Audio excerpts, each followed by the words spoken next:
And we'll move on to our next panel. Thank you so much.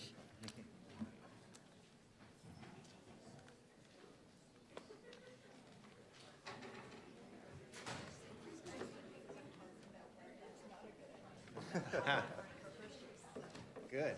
Relating to mental health. Saying lots of controversial things. Yes. Where do you want us? Okay. Yeah, that's great. Great job. Meaning to say hi. Couldn't make the dinner list. I wasn't here either. I got here at midnight. I know. I got it. I got it about 9:30. I was like, Oh, I'm done. exactly. Good luck. Thanks. All right. Hey, good. No, well, I did give you a shout out to your innovative so you missed that, but some good ideas. I enjoyed it.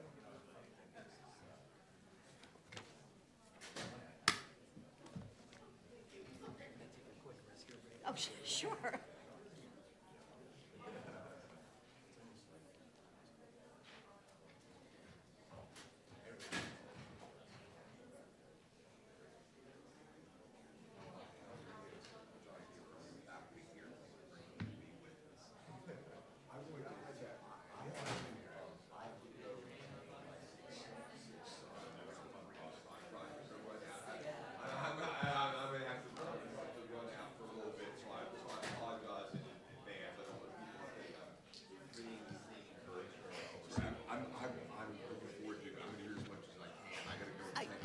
Absolutely, the highest priority, highest priority.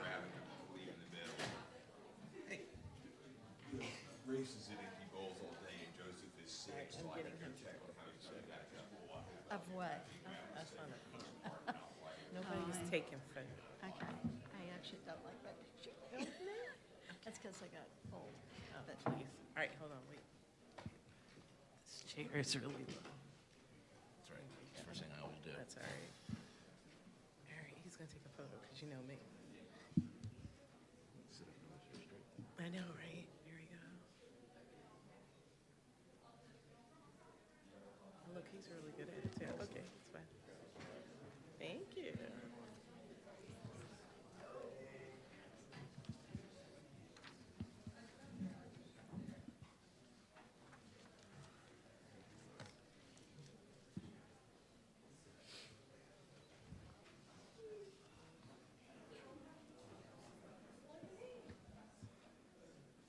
All right, why don't we go ahead and get started? Just as before, we have a great panel of speakers. I'd like to start off with Professor Laura Rothstein, who's the Director of Research and Faculty Excellence at the University of Louisville, Brandeis School of Law. She has served in numerous leadership roles, such as the Dean, the Associate Dean for Students, and the Associate Dean for Graduate Studies. She writes on disability law, and specifically disability discrimination in higher ed. She has received her BA from the University of Kansas and her JD from Georgetown University. Next, we have Dean Conway, who's the Dean of the University of Maine School of Law. She received her BS from NYU and her JD from Howard University, and then a LLM from George Washington University. She focuses her attention on two areas: the role of public law schools in the larger community and the imperative to recapture the narrative of the lawyer and the legal profession. She has over 27 years of military service and recently retired as a lieutenant colonel. Her most recent article on legal deserts is an interesting multi-state analysis on access to justice in rural areas. I had no idea that Maine was the least densely populated state east of the Mississippi. Finally, we have our very own Professor Bowman, who is the dean here at the WVU College of Law. He received his undergraduate degree in economics and international studies, a master's of economics from the University of Exeter, and a JD from Northwestern University. He's a native of West Virginia and a nationally recognized scholar in international trade law and remedies. All right, I'm going to start with a fact that I read from Professor Rothstein's 2008 Law Review article. So Here is an example of where law reviews are actually being used, right? The fact is that lawyers have a high rate of depression, close to 4 times that of the general population, and a higher rate of substance abuse compared to other professions. Law school attracts a lot of type A personalities. Everyone wants to be in the top 10%. So if 100% of people want to be in the top 10%, I'm Asian, so I understand math. This means that there are going to be a lot of people who are disappointed. 90%, in fact, will be disappointed. And those students, their expectations won't be met. Finally, when you become an attorney, we enter an adversarial system where there's almost always a winner and a loser, and it's very rare to win them all. Because of this competition and winner-take-all attitude, there's an air of anxiety that looms over every law school and continues throughout our entire career. These issues are compounded by the fact that there are very high stakes involved with the legal profession. There's also real stigma attached to mental illness and substance abuse problems. This is profoundly important when your value add is based on your ability to make persuasive arguments and debating difficult public policy issues. We are in a profession where the stakes are extremely high. Failure to do your job properly can lead to people losing their money in torts, people losing their jobs in, for instance, patent litigation. Failure in your job can lead to incarceration in criminal law, loss of custody of your children in family law, or even in extreme cases, loss of your life in death penalty cases. This is just all to say that we as lawyers have the ability to do great harm not only to our clients, but to the public at large. The public policy balance that I see here is, how do we balance the concerns of the individual lawyer with the interests of the public at large?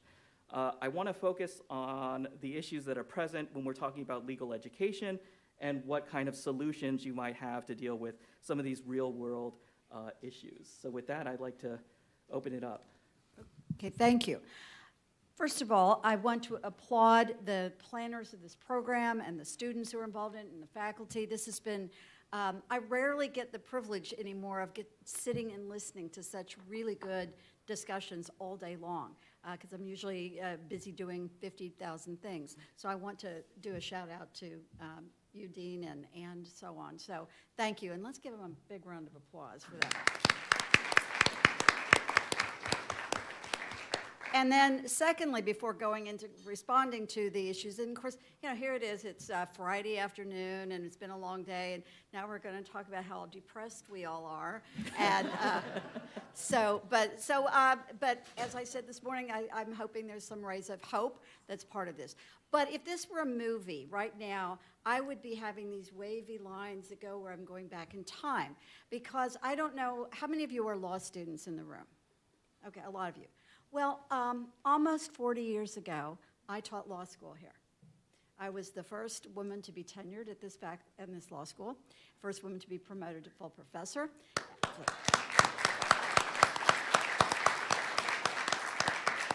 And my husband and I came here in 1980. We were here until 1985. We brought 2 young daughters here, and so I have such fond feelings about the school. I do remember actually teaching in this room. And I teach, my bread and butter course for years was property, and I'm now teaching both property and torts, and let me tell you, that is stressful, because it's very rare to do that, but I'm doing it because of institutional needs. But it's interesting that this is the place where I got my beginning in disability law, because Gordon Gee was the dean that hired us. And he is now back. And so it's, sadly he's not in town today, but we'll catch up with him at another point. But I was doing some work that connected disability issues, back then we called it law and the handicapped, but disability issues and higher education. And I saw that kind of early on and the connections between that, and I used that in my own work in legal education.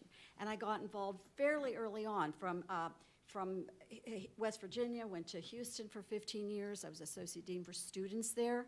I saw the student issues. I worked with LSAC on providing accommodations for students with disabilities on the LSAT. Then I became dean at Louisville and have been there for 19 years. But I have in those roles, but my primary role is a teacher. And what I take pride in as a teacher is having students come to me to, to learn, but also often they come to confide in you about problems or stress and so on. So I've seen that in many, many different roles over the years. So I'll give you first, my role is to kind of give you some overview, context. Our goals were how legal education confronts mental health issues, some history about that, and then I'm a normal person now, I'm not a dean anymore, so the current deans are going to tell you kind of what's really going on within legal education, because this is an area that is receiving a lot of attention and awareness. But I kind of got on, within legal education, it was really the bar that became more aware of it first, the ABA, where they kind of recognized there was a lot of substance abuse, and started focusing on substance abuse issues and kind of recognizing the issues but not quite knowing what to do about it. And then later, a little more, and you have on your outline on page 12, page 12, because I always have handouts, but kind of the time frame of when major things happen. The ALS, which has really taken a strong leadership role on this issue, really studied substance abuse and started looking at the connection of that to other mental health, because they overlap, but they're not always the same. Because you may have someone who has anxiety, has depression, but doesn't necessarily use drugs, use substance abuse, and so on. So, and sometimes you have people who don't have any of those issues. They come to law school, and their way of responding to stress is to start drinking or start medication. So we're trying to respond to things that are related, but not necessarily the same. Within the legal profession, COLAP, which formed kind of early, and I was involved with Steve Smith early on and some other people kind of looking at how should we be dealing with those issues and how do we provide assistance to lawyers and counseling, and maybe there should be conditional admission. And so those issues have been grappled with over a period of time. And then later there was kind of this connection, and this is where I actually have a little bit of disagreement with how the legal profession has, I don't know about its disagreement, I think we need to know more, where within bar associations they said, I think we could help start counseling students. And my reaction is, do we know that practicing lawyers with alcohol problems or mental health problems have the same stressors as law students do? Are they really the right people? And what do they have in terms of training for peer counseling and so on? So I think those issues are still in play. But the recognition of the need to address it has received a lot of study. I wrote a very long law review article about that issue, kind of and actually a couple of them about law students and lawyers with mental health problems, but also about kind of the legal profession generally and all disability issues. But one of the issues that I have stressed for probably 30 years is that state bars typically ask, have you ever had, and they used to ask a much broader question. After the ADA passed, they narrowed it at least. Have you ever been counseled or been diagnosed as having serious mental illness or having an alcohol problem? And my problem with that is diagnosis and treatment are not what you should be asking about. Because if they ask those questions, we've argued that, and there's now evidence, there's been surveys that have been done on that. If we ask that question, and you all know they're going to ask that question, they're going to ask it of you, they're going to ask it of the law school, you don't want to go get help because you're afraid if you report that, you won't be admitted to practice. There's becoming an increasing awareness within the bar about that. Some states have changed. Minnesota asks nothing about that. And so I want to know from Minnesota, are you having more problems with lawyers being impaired? I don't think they are. But until we know that that's really protecting the public, I have a problem with states that ask about that. I was in Texas for 15 years. There was a group of us that worked for 15 years to try to get the Texas bar to change its question. Kentucky is somewhat better because it only asks, it says you don't have to include situational counseling.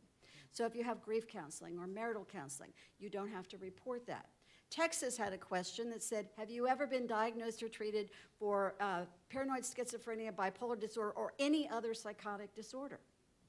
And my students would come to me when I was teaching at University of Houston and say, you know, I was counseled for this. Is that another psychotic disorder? And I said, I don't know. I don't know what to tell you to do. Ask your treating physician whether you think you have to report that. We would tell the Texas bar this, and they still kept their questions.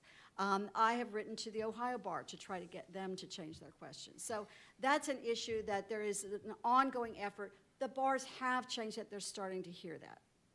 But before going on to our other panelists, there is another issue that I want to raise about lawyer well-being.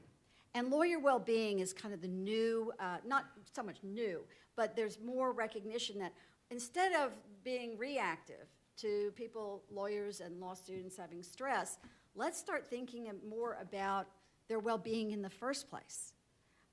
You ask my students, every day at class, I said, what are you going to do today to relax? What are you going to do this weekend? And on the next, when I come back, I'm going to say, what did you do this weekend to relax? And to try to give them permission to take time for themselves and encourage them to do that. And there's this 97-page study, or 75-page study that's referenced on page 12, the link to that is excellent. It's a very lengthy study, and it gives specific recommendations for law schools, for bar reviews, but for the practice of law, about things that they can do to help students, to help individuals with their well-being and to be more mindful. So I read that this past week and was very impressed. David Jaffe, who's been a real leader on that, had a big part in that. I worked with him over the years on different issues. So that's so the good news for those of you who are law students is we're really aware of that and looking for ways to relieve your stressors. And many bars have taken those questions away. So if you are having problems, seek out help. Do not worry about that issue. I mean, because it is very, very unlikely extremely unlikely to keep you from being admitted. And when I asked the folks in Kentucky who did a talk to law students, and I said, it was asked, and they said, oh, that won't be a problem. And I said, but they don't know that. They don't know that. So please try to change the question. And some of them have. So there is improvement in that. So one final thing I'm going to say that kind of segues from our last panel was about this issue about what we should be training, what we should be teaching. And I recently looked at an article that was written in I think it was the Bar Examiner, about attributes and characteristics and skills that are important for lawyers. And one of the things they look at is, have you practiced before? They're actually more interested in whether you practice than your law professor's recommendation, which I thought was interesting, because they want skills. And so I take that all with a grain of salt because I try to infuse skills in my own teaching. But here's where it relates to the mental health issue. Legal education is now, because of resource issues, really thinking more about doing more online learning and more distance learning. And I'm not opposed to that. My dean keeps saying, that I don't like technology. I actually am not anti-technology, but I'm very mindful about how balanced we should be when we use technology. And I really will resist for a very long time teaching first-year courses, and this is where Jacob and I would maybe disagree. I guess I wouldn't have a problem with one of your classes being taught as an online class. But first-year courses are where you not only learn about what the elements are of contract and torts and property, but also where, as a professor, I see you in the classroom. I interact with you. You come to my office. You tell me things that are interesting about yourself. I can observe characteristics that I do not see how you would pick up in an online course. And I think there's really a good place for those in second and third year classes, but those interpersonal skills, I think, are very critical. So here are some characteristics that I want to know how you're going to pick this up on an online class. And these were identified in the Bar Examiner. That students arrive on time for meetings, appointments, and hearings. Now, if you're out in some Skype place, I don't know whether you're really there or not. You may have like a statue of you. Treat others with courtesy and respect. You see that in a classroom. I don't know how you see that. And you can tell me, oh, yeah, there are ways you can do that. And I have colleagues who, listen attentively and respectfully. Regulate emotion and demonstrate self-control. Speak in a manner that meets legal and professional standards.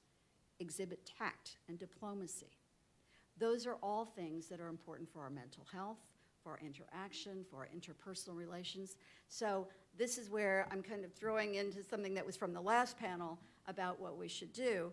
And this is the good news, the ray of hope is we've really recognized this as an important issue within legal education, and there's lots of conversation about that, not just within student service providers, but among deans, associate deans, faculty members. So we are trying to be mindful about being mindful. So I'll turn it over to my colleagues. So spoilers, that whole list that she talked about, I was none of those. And I made it. And one of the things that and I'm serious, I'm not even joking, I'm actually for real. I had no tact, I had no understanding of how to speak to anyone. I was often quite nervous. Were you always rude and disrespectful? They still say I am. So, seriously.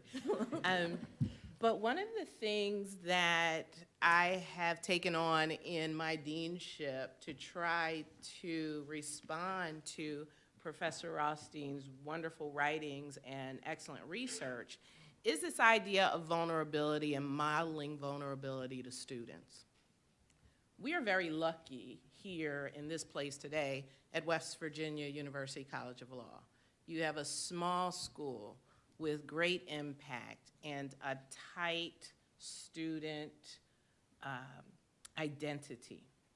Now the question is, and what I tried to take on in my deanship was, is there camaraderie? And where I learned some of those listed items was after law school, when I actually was able to practice law. And I had the wonderful fortune of practicing law in the Army. And so I was able to see how camaraderie and brotherhood and sisterhood actually created opportunities for me to practice these things. And so I brought those to my deanship because I remembered the vulnerabilities that I felt when I was starting to practice. And I come from an equally small law school like yours. And so what we have tried to unroll in response to real, significant, and important challenges that we all face in a really hyper-fast environment that we live in today is how do we link all of the resources that are there to help build this community of camaraderie and support for known challenges that, frankly, we are all experiencing. So part of the great work that Professor Rothstein has done has led to things like lawyer assistance programs. In Maine, we have the Maine Assistance Program for lawyers and judges. They've taken a lot of Professor Rothstein's suggestions to heart, making those resources anonymous. We at the law school have linked and joined forces with MAP to provide student services during orientation and throughout the entire law school process. Within our own Dean of Students office, we have the same anonymous reporting, and we have the availability of university resources to combat some of the issues that are experienced just by virtue of first year or entering a new discourse or environment, and then providing students with anonymous counseling that does not need to be reported. Now, in those situations where there are character and fitness issues, again, being part of a small community allows us to touch the Board of Bar Examiners quite closely, and we can do one-on-one negotiations with the Board of Bar Examiners to talk about a student's character and fitness and how it has evolved. I think that's harder in a larger state or in a state where there are many law schools because you get inundated. But thankfully, being part of a small community, we can do that kind of work to support the student.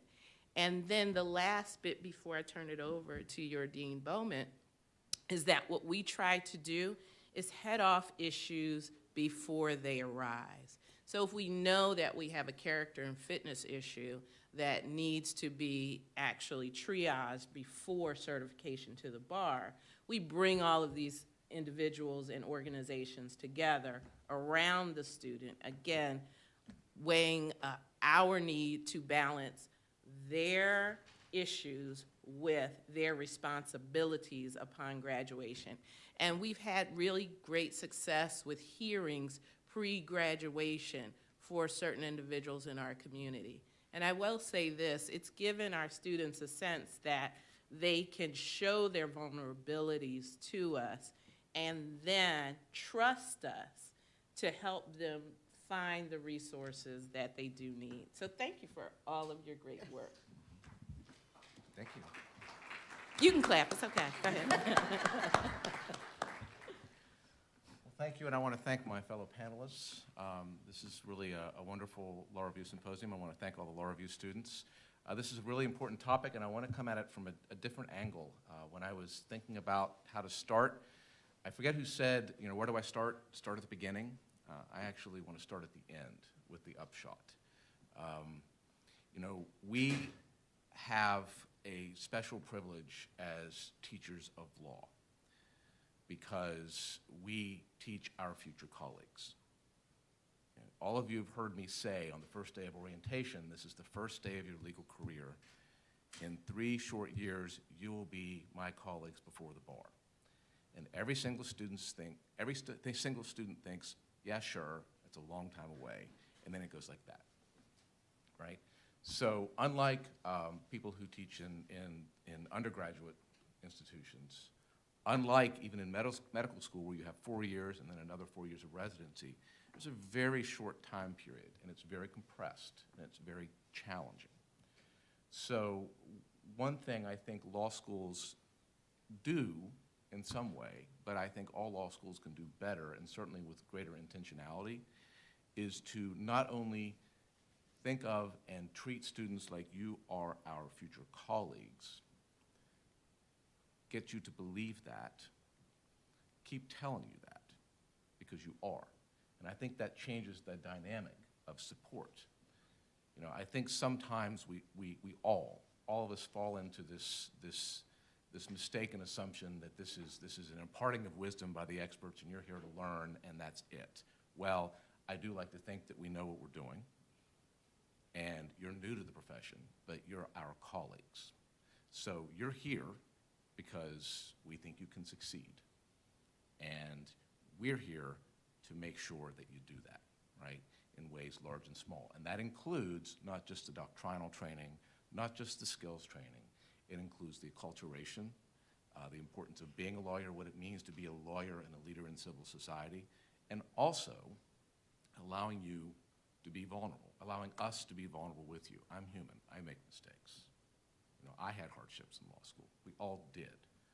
And to understand what the risks are, and to not be complacent in just assuming that we know what's going on, because we don't. I wrote an article years ago when I was a young professor about the advantages of being a junior law faculty member. We all assume that the senior law faculty members, they know what they're doing, and these junior people come along and they need help. And I was arguing that people who were closer in age to law students actually had a great advantage. And the older I get, the more right that article gets. And I'm really not very happy with myself in that regard, but it's true.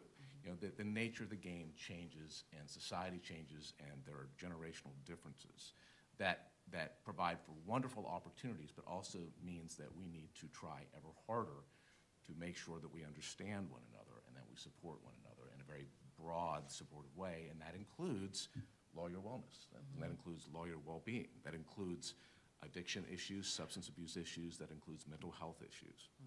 And one way that we do that is that we champion for our students. I will say that we're talking about the questions on the application for bar admission.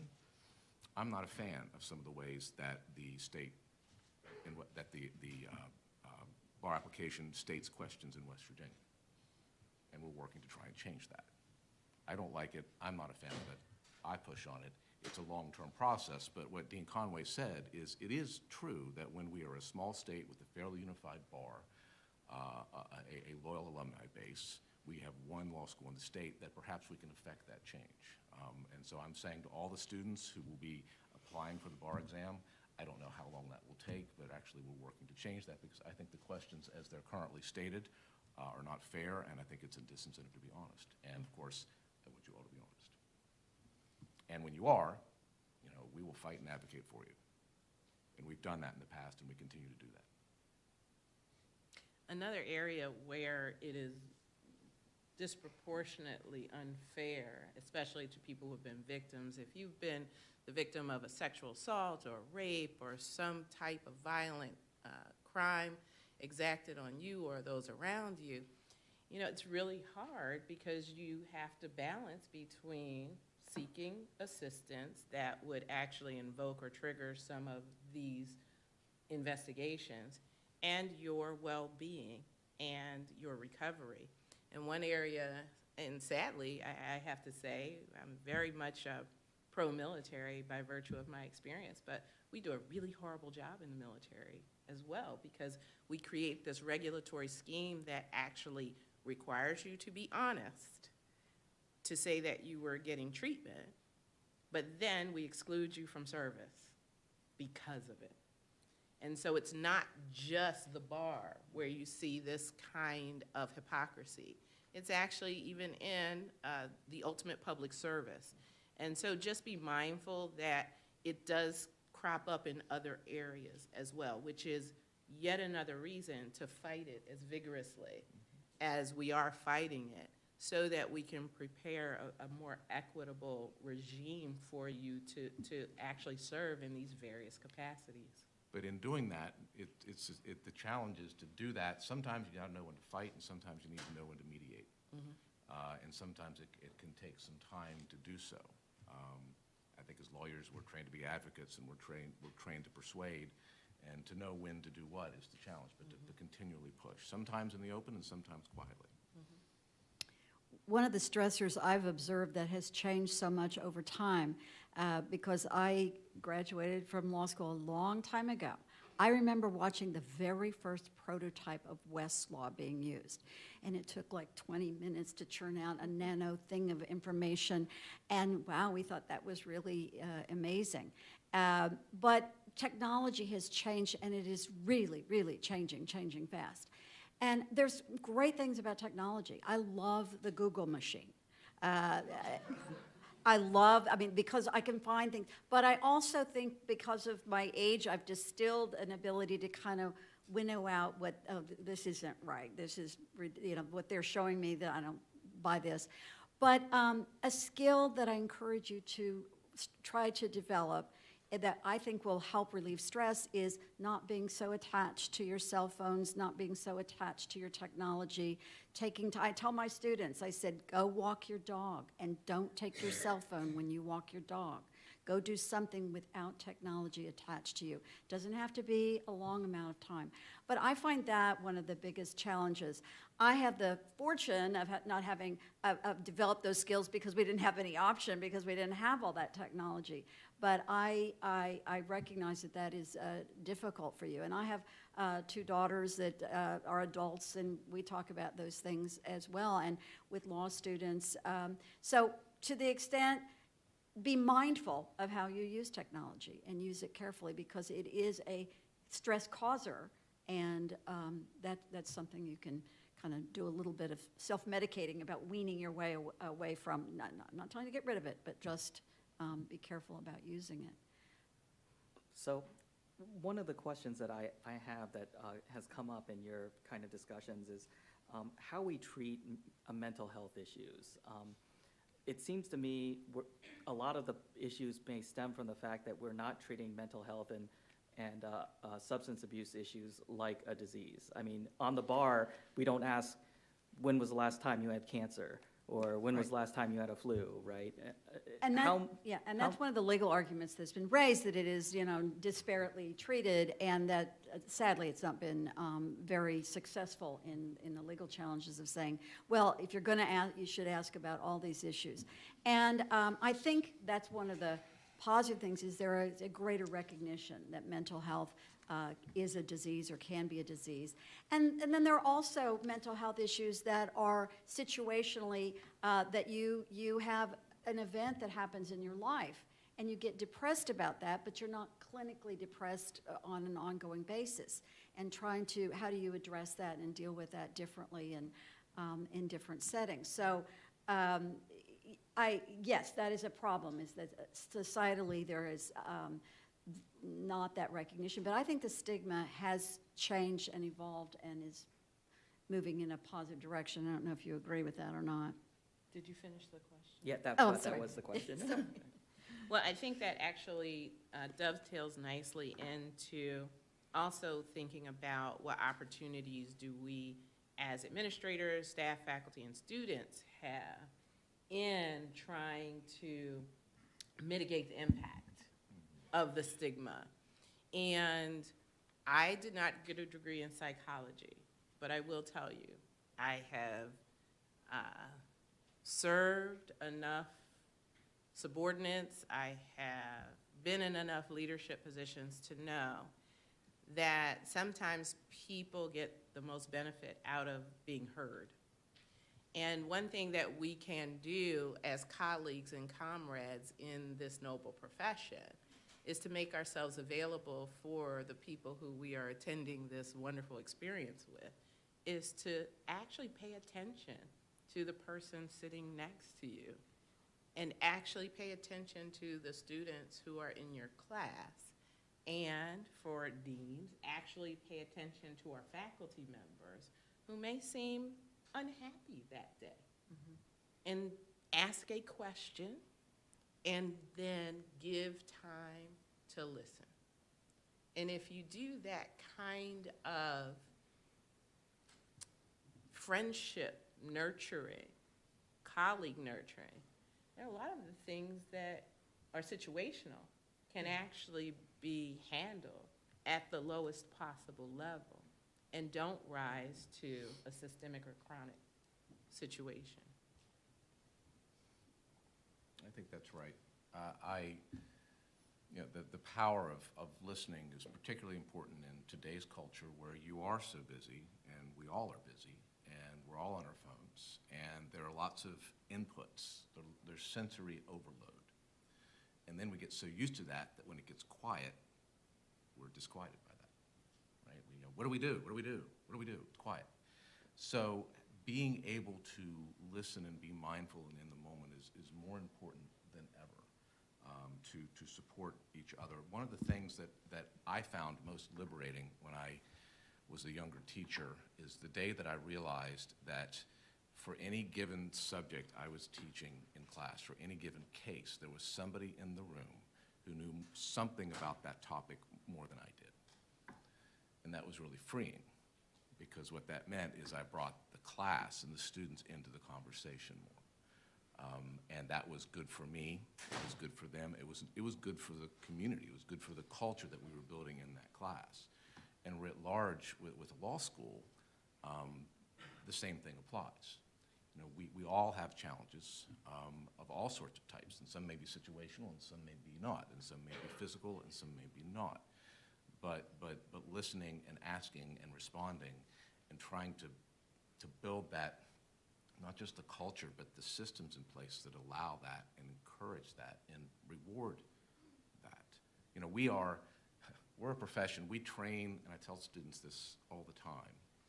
If somebody comes to me with a complaint, the first thing they say is, what?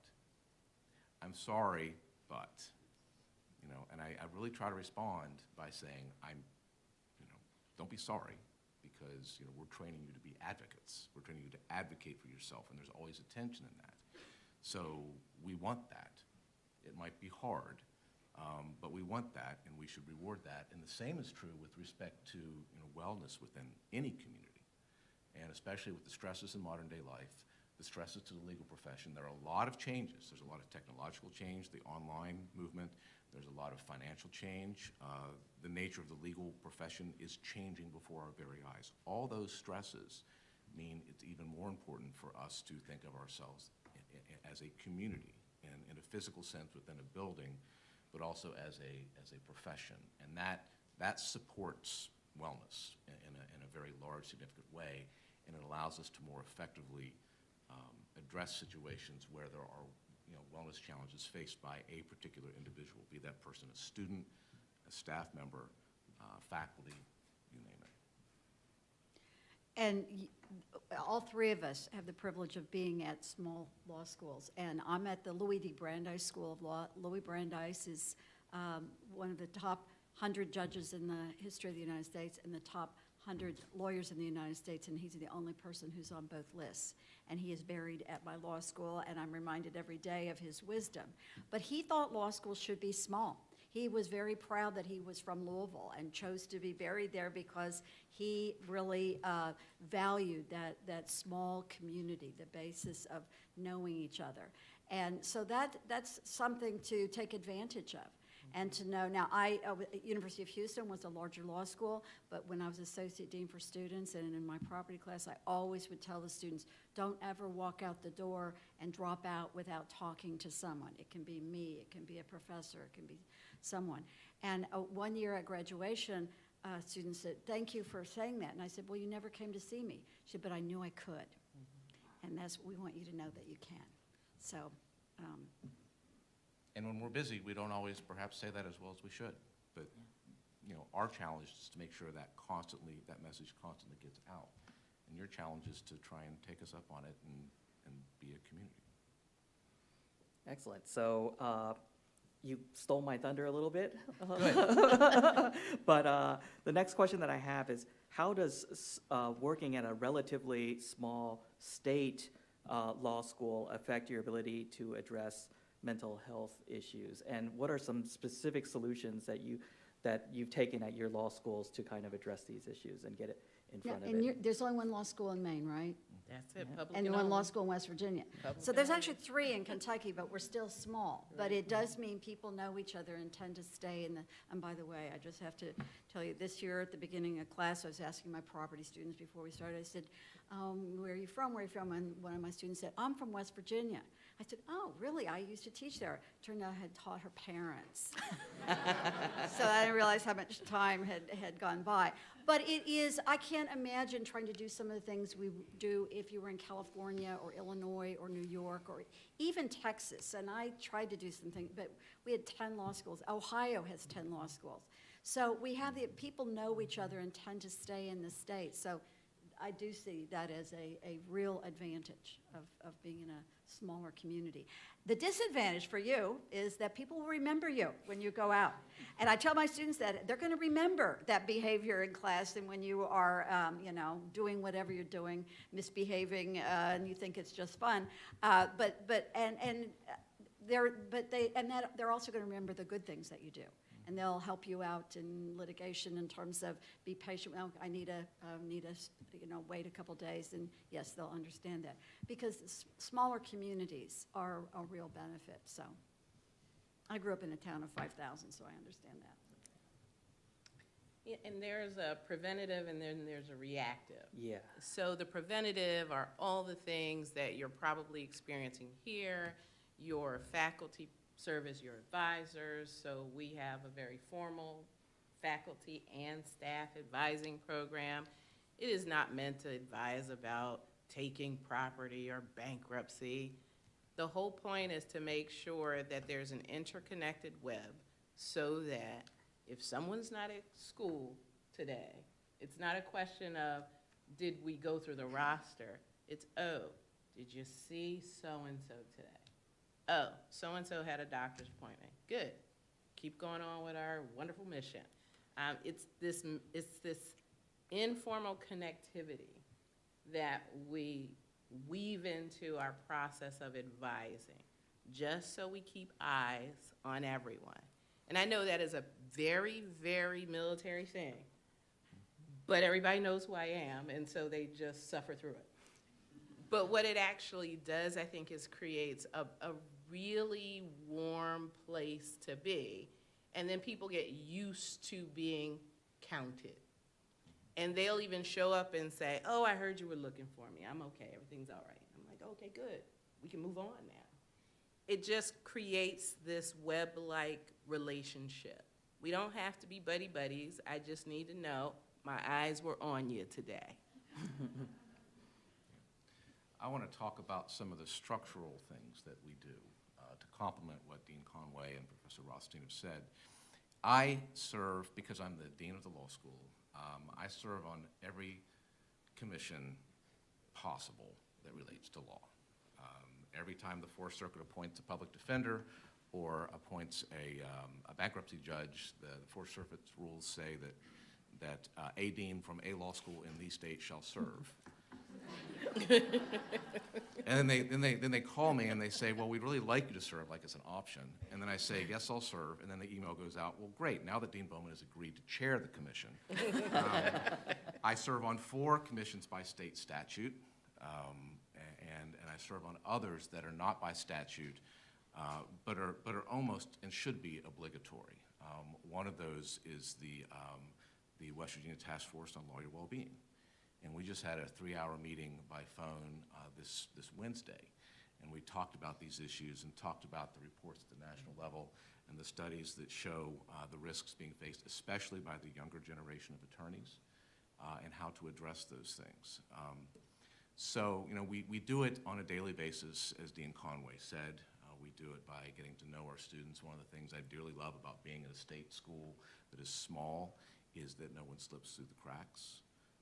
Like Cheers, everybody knows your name, except we're not drinking beer in class. And we do have a deep sense of caring and mission and purpose. I think being at a state school is actually a great cultural advantage in many ways, in that we know who we are.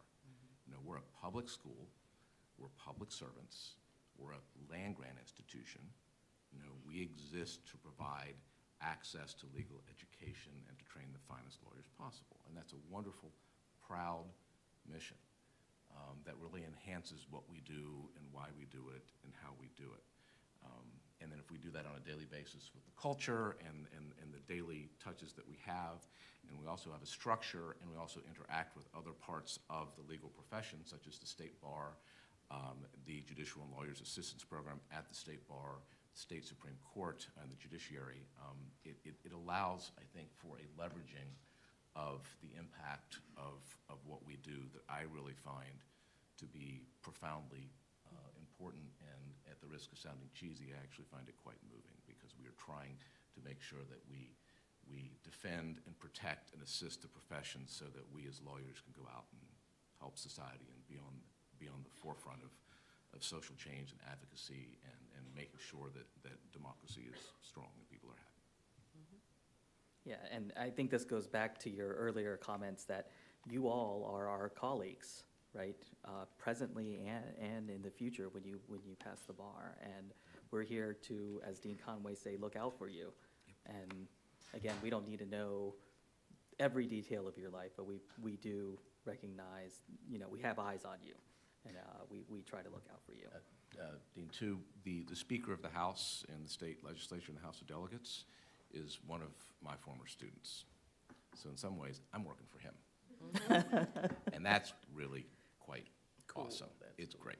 That's right. It's really great. And that's going to be people in this room in a few years. I'll be working for you, and I will love it.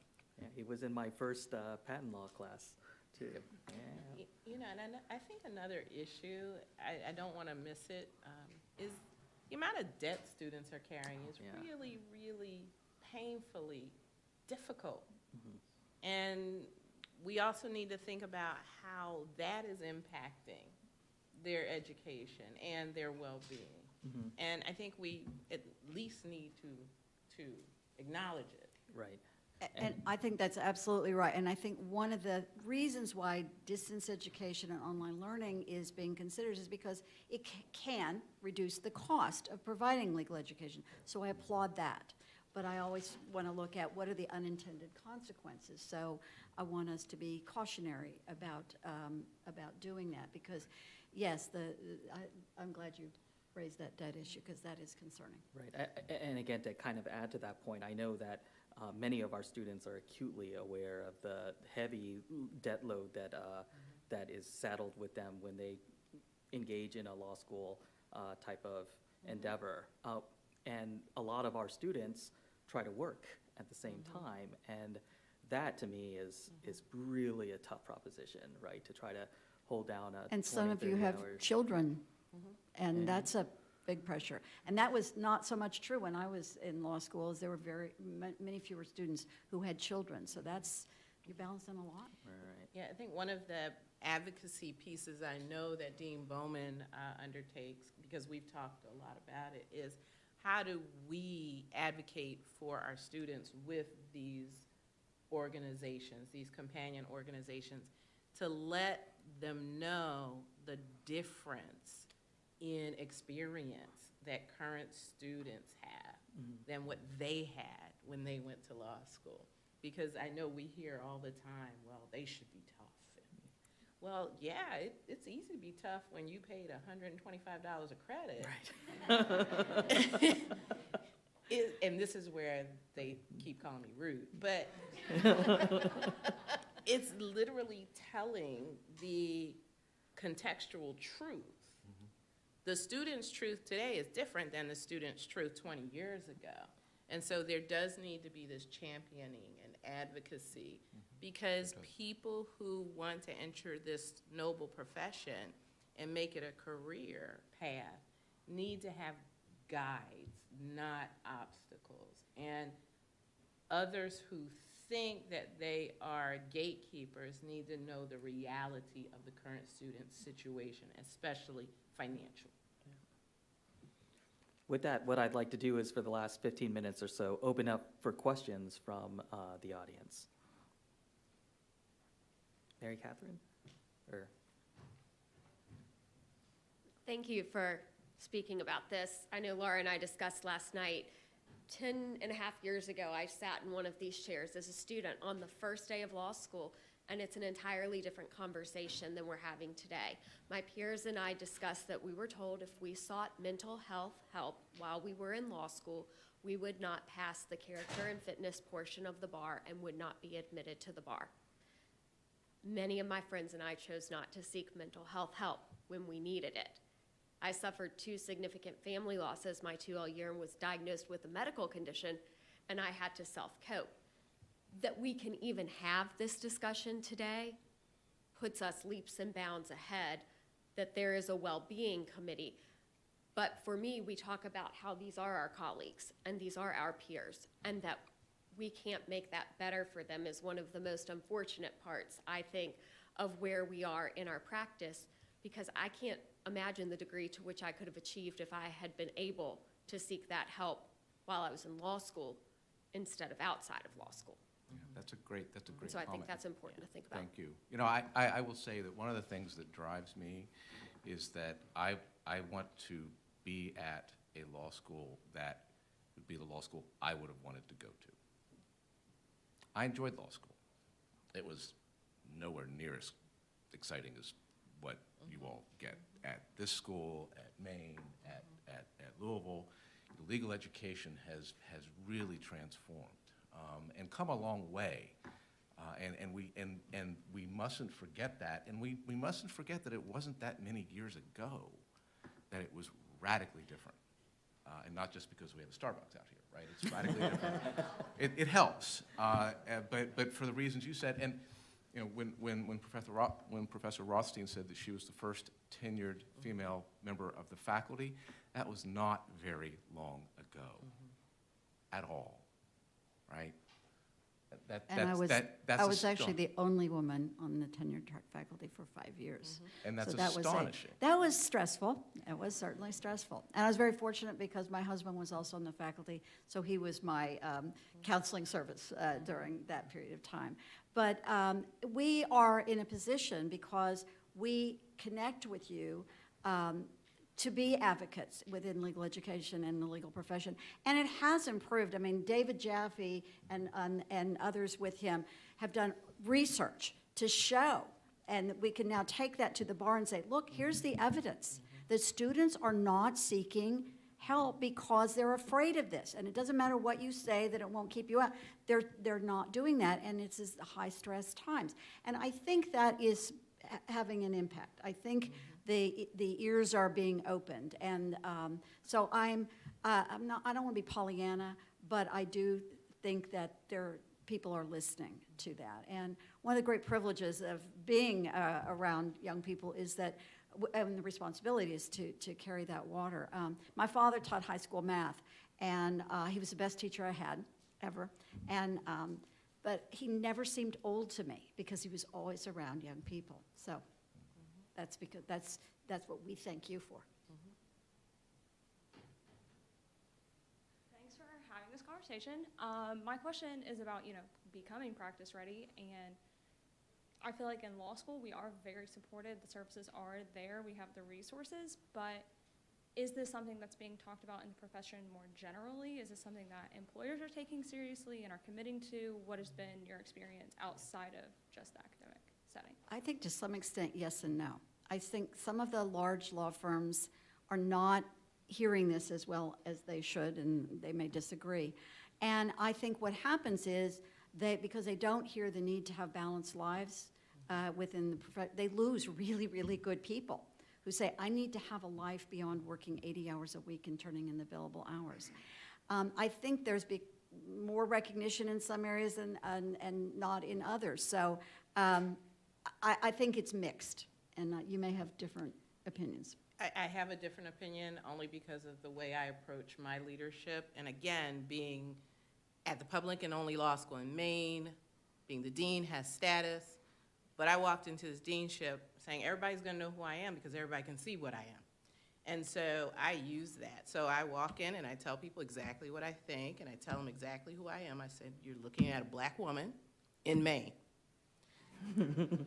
Now let me talk to you about what this means for an immigrant or a student of color or a woman or male students who have been sexually assaulted. You need to think about in your employment practices how you intend to protect my students. And I have those very direct conversations. And they are received. Now, that doesn't mean it's going to change like that. But if we don't advocate, and I loved Professor Black's presentation at lunch, and it was a euphemism. I think he was both literal and euphemistically speaking about suing. If I, in this position, don't say those very blunt things, then who is? And I actually have cachet because no one wants to upset the black woman in Maine who's the dean of the law school. And so they are a captive audience, but it's my obligation to say it. Well, and you're talking about underrepresented groups, women, minorities, and so on. One of the things that we, and I think they're starting to wake up to this, some of the large firms, is they say, send us more diversity, and, we want more students of color. Like it's a vending machine. And it's, exactly, and it's like, but you have to treat them right to keep them. They may come to your firm. And so that's something that you can carry, but, and it is mixed, but where I think the market force is starting to make a difference is clients, big corporate clients say, I'm not hiring this firm unless it has diverse lawyers. So the market forces are starting to, and it's like, so the lawyers who've been around for a long time sort of said, well, how do we make this happen? So I think that's one of the reasons I think they're hearing. And the last thing I'll say before turning it over to Dean Bowman is that we've done a lot of work at Maine building alliances, so LGBTQ, trans alliances with students of color, with the Women's Law Association, with parents-in-law, and you can do that when you're part of a small community. I'm just going to say that Dean Conway is one of my closest friends in the academy, and she's not just a friend, she's a mentor. I just think it's incredibly inspiring, and I'm so glad you're here at the school. Really love thrilled to hanging have out you with you. here. I'm just going to second what they said. I do think that being more practice ready is essential. I think that legal education has been focusing on it. I think that's a real challenge. The previous panel talked about what does that mean for a patent lawyer versus a litigator versus a transactional person. Do you know how many people I sued in my legal career? Zero. I was always the international trade guy. I was the good guy, wore the white hat against the evil government that was trying to keep my clients down. Yeah, we didn't actually say that, but that's what we thought. So it's a real challenge, and it's such a rapidly changing environment that being practice ready is constantly changing. In fact, I don't even like the term practice ready. I prefer the term client ready, because it's the only one piece of advice I got when I went into teaching was the only way to learn how to teach is to teach. The only way to learn how to be a lawyer is to be a lawyer, which is why we have 9 clinics here, and the experiential learning and the externship program. You can be client ready when you graduate, though. You can know what that means, and you can have those skills. And we, as a community and as an institution of learning, can try to promote that type of learning. But it gets harder and harder and harder the more things get, the more the pace of change increases, and the more that technology makes inroads into what was traditional law practice. But yes, the short answer is I think practice ready is very important, and I think that is actually a national trend. But I think some schools do it better than others. And a carryover from the last panel about, well, couldn't we specialize earlier? I went to law school, I went to college in the 60s. I wanted to do civil rights. I wanted to, on gender and race issues is what I thought I would do. And then from a summer job, I ended up being an antitrust lawyer, which is about as far as you can get from that. And I did sue someone because I was at the Justice Department. My name is on the case that broke up AT&T. And that is really not what I thought I would do with a law degree. But then by another route, I ended up doing disability law, which, it's civil rights. Those laws didn't exist when I went to law school. But the skills I had learned in law school about how to plan and handle a case, how to analyze issues, how to frame issues, those carried through. And I was able to, and that's why I wrote the books that I wrote on that, is like I wanted to provide a framework for others to learn that. But so don't get too caught up in knowing what you're going to be when you grow up, especially not your first year. You do need those groundings. And so, but there are skills, and I try to infuse more into my first year classes. It may not be a formal exercise, but I may say, what would you, in the client interview, what would you be asking your client when he comes in with this problem or when she has this question? I'm a planner, so in property, you get to be really proactive. How would you write the lease differently? And what kinds of things should you be thinking about? What's your goal here? So those are skills. You don't necessarily give them formative feedback on it, but you get them start thinking about, oh no, it's not just about who won or lost this case. It's about how I would deal with a client with a similar kind of situation, or how would I avoid this if I could go back in time? Yes, one more question. Law students arrive at orientation no more mentally ill than the general population. By the time they graduate, they're quadruple the general population with mental illnesses. I'm wondering if you have a sense of what is it that we're doing to these folks in the 3 years that's causing their percentage of mental illness to be 4 times the national average. I don't think it's what we're doing to them. I think it's part of there may be things that we could be doing differently. I think it has more to do with the debt load kinds of issues, the stressors of am I going to get a job, am I going to get a job that makes me happy, and the technology, the information overload, and so on. And so I don't know that I think legal education per se is doing anything. I think it's our obligation to try to recognize that and do the kinds of things we've been describing to help students navigate that, and just validate that yes, you're having that stress, but yes, you're absolutely right. There is something going on in the world that is increasing this stress. So I don't know.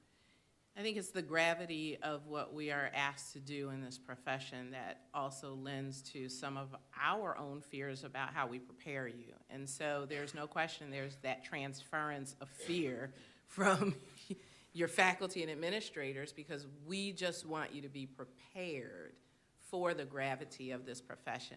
I will say that I'll end with two things. One thing I've tried to do to temper that fear within myself is I actually go jogging with my students. We go out for run club, and it has got to be the most hilarious thing to see me running. So, you know, it just puts a little levity back into the situation to be running at 30-degree temperatures. Again, I'll use that trope, the black woman in Maine running in snow. Fabulous. But one last piece of advice that I actually tell a couple of my students who do come and they have a fear of going to mental health, and I tell them, look, you don't have to be religious, but if you don't want to use the services on campus and you don't want people to know, go to church. And I'm not a religious person, but I often used to counsel some of my soldiers.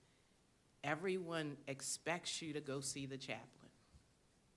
And if you don't want anybody to know what it is that is going on with you, go to the chaplain. Because at the very least, you can be seen and heard. And I'll let you draw the analogy as to if you have an issue, where you might want to go. Well, I was going to answer it by saying I blame the dean. But then I thought better of it. I thought that might not be the best answer for me. I think that's a really good question, and those statistics are there. I think it has to do with debt. I think it has to do with stress. I continue to maintain that the most stressful year of my life was my first year in law school, both because it was like learning a language while I was trying to be immediately fluent in it, that the Socratic dialogue was a hide-the-ball exercise that I was not a particular fan of, and also because I just don't think that undergraduate necessarily prepares you for what law school is. And it was like jumping onto a moving train, and it was really challenging. And I have been busier since, but that transition was really hard.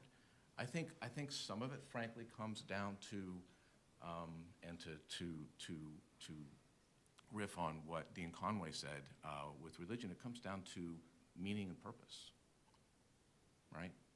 So when I teach in the first year, I used to teach contracts every year, and the last day of class, I would give a little speech on the way out, and part of that speech was about, you know, why you're here as law students. You know, some people love law school, and some people think, you know, well, it's okay, and some people are thinking, dear God in heaven, what have I done? What am I doing here? And that may resonate with some of you in the room. And the answer is, you know, that you need to find your meaning in the course, right? You need to find your meaning in your career. And so in administrative law, which I'm teaching this year, and there's some students in the room, you know, I said that this course is the most boring course you will ever take. And I give some examples, but then I said, if you look beneath the surface, this course is about how we govern ourselves as a nation and as a society. It is one of the most exciting things that we will ever talk about. What we do as lawyers, dotting I's and crossing T's, and what we do in putting together contracts and complaints and learning skills, those in and of themselves may not be exciting. Some of them are fun, some of them aren't. But the meaning of what we do is important, and I think that sometimes in legal education, we lose sight of that in the crush of daily obligations. I think we lose sight of that when we're doing the source and cites on law review. I think we lose sight of that when we're prepping for class or getting ready for a final. That is challenged. That is part of mindfulness, is to step back and to realize what we are all about. We all have a common purpose and mission. That's made harder by the fact that in law, we're on all sides of every issue. I sometimes wish I were the dean of a business school, because I could say, yay business, right? You know, yay law, right? We're on every side of every issue. Some of you will be on the plaintiff side, some will be on defense side, some will be in private practice, some will be in government. We're all over the place on every side of every issue, which makes us sort of fractious. But there's a meaning there, and I think we need to have that meaning in our lives. Nobody came to law school just so they could live by the billable hour. Nobody said, when I grow up, I want to take a 1/3 cut plus expenses, right? Nobody said that. You came to law school because you wanted to make change, right? You wanted to make a difference. You wanted to be the change you wish to see in the world. That's why we came to law school. And somewhere along the way, we sometimes forget that. I was guilty of that, right? And part of the reason I got back into teaching was because I remembered it.